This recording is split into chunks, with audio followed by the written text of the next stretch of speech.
తాడేపల్లిలోని వైసీపీ కేంద్ర కార్యాలయం వద్ద వరుసగా చోటు చేసుకున్న అగ్ని ప్రమాదాలు కలకలం రేపుతున్నాయి.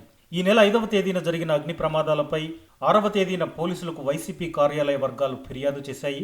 ఈ క్రమంలో ఘటనకు సంబంధించిన సీసీ కెమెరాల ఫుటేజీని అందజేయాలని వైసీపీ కార్యాలయానికి పోలీసులు నోటీసులు అందించారు. అయితే ఆ రోజున సీసీ కెమెరాలు పనిచేయలేదని, అందువల్ల ఫుటేజీ అందుబాటులో లేదని పోలీసులకు వైసీపీ వర్గాలు లేఖనిచ్చాయి. ఈ క్రమంలో వైసీపీ కార్యాలయానికి పోలీసులు మరోసారి నోటీసులు ఇచ్చారు.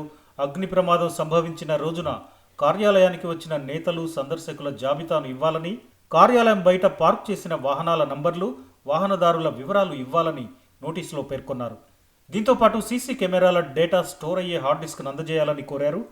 మరోసారి నోటీసులు ఇవ్వడంపై వైసీపీ కేంద్ర కార్యాలయం ఈ రోజు స్పందించే అవకాశం ఉంది. ఈ నెల 5వ తేదీన వైసీపీ కేంద్ర కార్యాలయం వద్ద ఉన్న ఎండిపోయిన గడ్డికి మంటలు అంటుకున్నాయి. వెంటనే స్పందించిన సిబ్బంది మంటలు ఆర్పివేశారు. అదే రోజున మళ్లీ మంటలు చెలరేగడం చర్చనీయాంశంగా మారింది.